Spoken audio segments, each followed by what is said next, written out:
What do you need for music production? In this video I'm gonna show you my home studio setup, but first some producer juice. Let's take it away.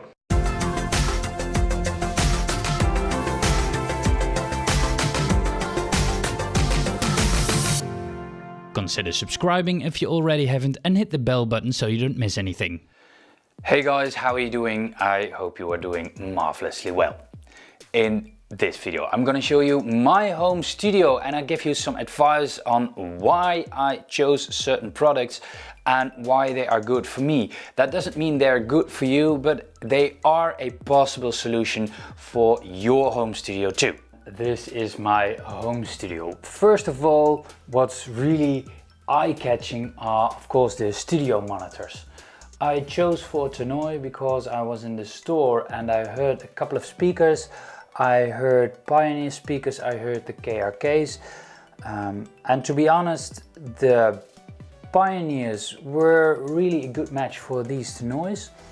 The problem was with the Pioneers that they missed some real precision in the high end, and these were more precise and more real for what you hear. But they were definitely not bad, and you say, well, everyone has the KRK monitors. Yes, I went in the first place to the store because of those KRK monitors, but they are so sub-bassy, so big in the low end that it's so obvious, so in your face that I didn't like that. And they miss something in the higher frequencies. And these Tannoys are not bad in the low frequencies. You can hear everything. They are really precise. Only when I listen to them on real studio speakers, on really big and expensive Auralex speakers, yeah, I noticed that it blows in my face when I make something on these speakers and I listen on them, that music on that speakers, on the Auralex speakers. Then I notice how much bass I put in a track.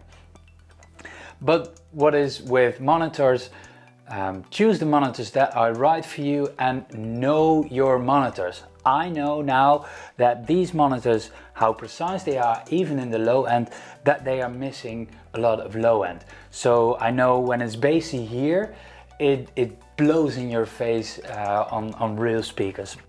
Under my speakers I have Auralex pads, and those pads are taking care of that there aren't any resonating frequencies. When you put your speakers directly on your desktop, that means that certain frequencies will resonate and amplify. You don't want that because it gives a distorted image to you of what is going on. That's the first reason. The second reason is I have neighbors and these somewhat isolate what the speaker is doing. My neighbor below will only hear unk, unk, unk, unk, unk.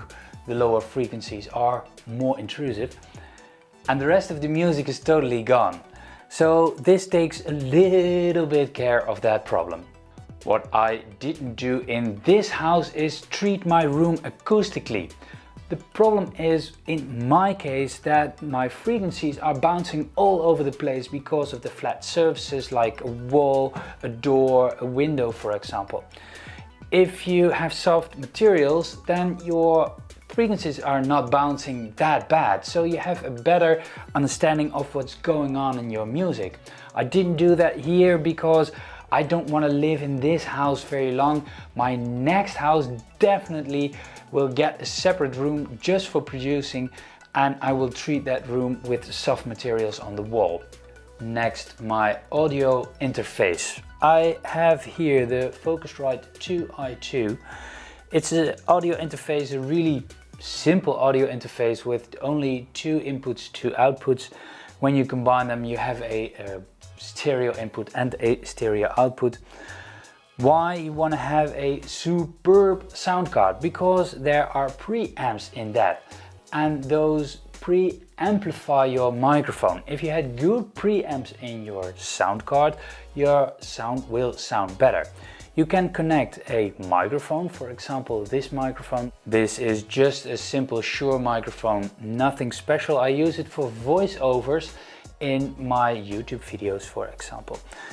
It's connected via a cable to my sound interface. It's an XLR connection. You can use, of course, a USB microphone, then you skip the whole problem of connecting a microphone. But if you want to have good quality or better quality, use an external sound interface. This one is the Shure microphone, and I have a plop cup, a plop filter for that. You see, it's just a small microphone.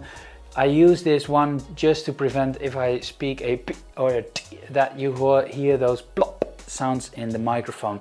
This takes somewhat a little bit care of that. It's not superb, but it helps a little bit. This is a big gun when it comes to microphones. This is the Rhode NT1. It's a professional grade studio microphone. It's a condenser microphone. That means it's really sensitive. That's why there's a cage around that microphone, because just a little tap against the stand, for example, will give a plop. You will hear that on the microphone. This somewhat isolates that. It's not superb, but it somewhat isolates that. There's also a plop filter on this microphone. First of all, so you don't kill your microphone when you spit in it. And the second one is it eliminates those p and those t sounds that are really intrusive for a microphone. These condenser microphones are somewhat special because they pick up a lot of sound. They're really precise, but in order to be that precise, you need a sound interface that has a phantom power. In this case, my Focusrite has an external power for 48 volts. That is the phantom power that this microphone needs. And this is my computer, my Mac computer. I chose especially for a Mac because I like the operating system, and a lot of producers use Macs for music production. I chose for the desktop model because it has a bigger screen. If you choose a PC, you can choose your monitor yourself, choose a wide screen.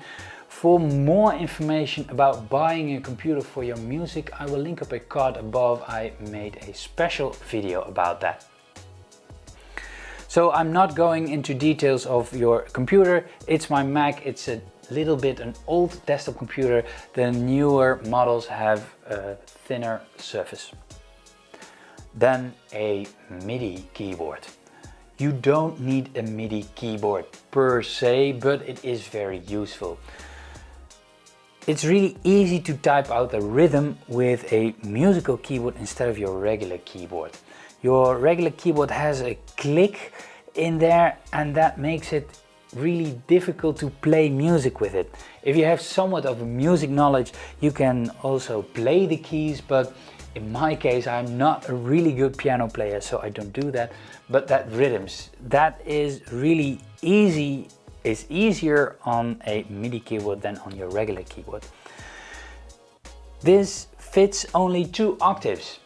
They solve that with a button, so you press this button to go an octave up and you press this button to go an octave down. I chose this XKEY keyboard. It's the XKEY XKEYs because it looks nice in combination with my Mac.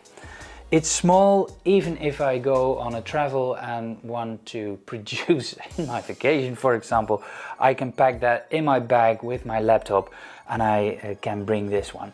That you can't with a really big keyboard.